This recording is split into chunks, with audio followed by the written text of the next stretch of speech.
بسم اللہ الرحمن الرحیم الصلاۃ والسلام علیک یا رسول اللہ وعلی آلک واصحابک یا حبیب اللہ۔ میرے عزیزوں، انسان کا گناہوں سے بچنا ضروری ہے، لازم ہے کہ وہ گناہوں سے بچے، لیکن گناہ نہ ہو ایسا ناممکن ہے۔ بتقاضائے بشریت ہم سے گناہ ہو ہی جاتے ہیں، لیکن گناہ کرنے سے بھی زیادہ برا ہے گناہ پر اڑ جانا، گناہ کو گناہ نہ سمجھنا، گناہ کو برا نہ سمجھنا۔ اگر ہم سے گناہ ہو جاتے ہیں تو ہمیں توبہ کی طرف آنا چاہیے، گناہ کو گناہ سمجھنا چاہیے، گناہ کو برا جاننا چاہیے۔ حضور اقدس صلی اللہ تعالی علیہ وآلہ وسلم نے ارشاد فرمایا، گناہ سے توبہ کرنے والا ایسا ہے جیسے اس نے گناہ کیا ہی نہیں۔ ایک اور حدیث میں ہے، گناہوں سے سچی توبہ کرنے والا ایسا ہے جیسے آج ہی ماں کے پیٹ سے پیدا ہوا ہو۔ ایک اور حدیث کا خلاصہ ہے، بندہ جب اپنی غلطی کا احساس کر کے کہتا ہے کہ میرے رب مجھ سے غلطی ہو گئی، تو رب کریم اسے فوراً ہی معاف کر دیتا ہے۔ سبحان اللہ۔ تو ہمیں گناہ کو گناہ جاننا ہے۔ میرے عزیزوں، آج میں دو بزرگوں کے واقعات کے ذریعے آپ کو یہ سمجھانے کی کوشش کروں گی کہ ہم سے کتنے ہی گناہ ہو جائیں، وہ کریم رب ہمیں بخش دیتا ہے، وہ کریم رب ہم سے راضی ہو جاتا ہے، وہ کریم رب ہمیں رحمت سے نوازتا ہے۔ شرط یہ ہے کہ ہو سچی توبہ۔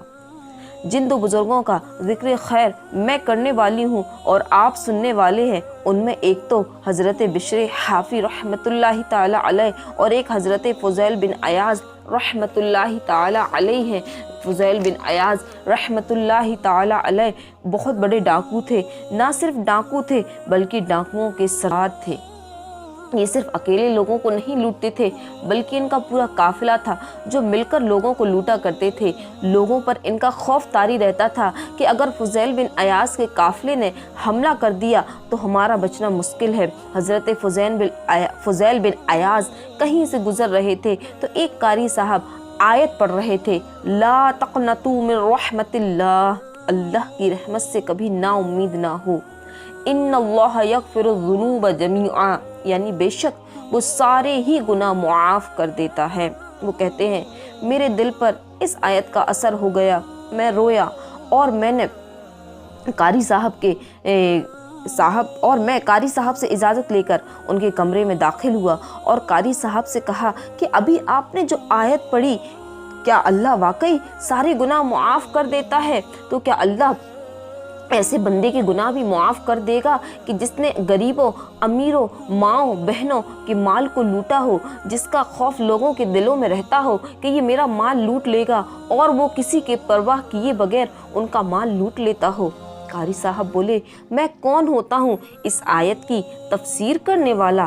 آپ کا رب ہی تو ارشاد فرما رہا ہے کہ بے شک وہ سارے گناہ معاف کر دیتا ہے۔ فضیل بن عیاض نے کہا تو پھر میں نے توبہ کی۔ اب اپنے قافلے والوں کے پاس گئے اور کہا، بھائی اب اپنا نیا سردار تلاش کر لو، میں نے توبہ کر لی ہے، اب مجھے یہ کام نہیں کرنا۔ وہ بندے بھی بڑے سمجھدار تھے، کہنے لگے گناہ اکٹھے کیے ہیں تو اب توبہ بھی اکٹھے ہی کریں گے، اور سب نے مل کر توبہ کی۔ سبحان اللہ۔ اب چونکہ انہوں نے لوگوں کا مال لوٹا تھا اور اس کی توبہ یہی ہے کہ ان کا مال انہیں واپس دیا جائے یا ان سے معاف کرایا جائے۔ جتنا ہو سکا انہوں نے اتنا مال دیا۔ اب حضرت فضیل بن عیاض رحمۃ اللہ تعالی علیہ نے لوگوں کا مال جتنا ہو سکا لوٹاتے رہے۔ ایک یہودی تھا، اس کا بھی آپ نے مال جو ہے وہ لوٹا تھا، اس کے گھر پر ڈاکہ ڈالا تھا۔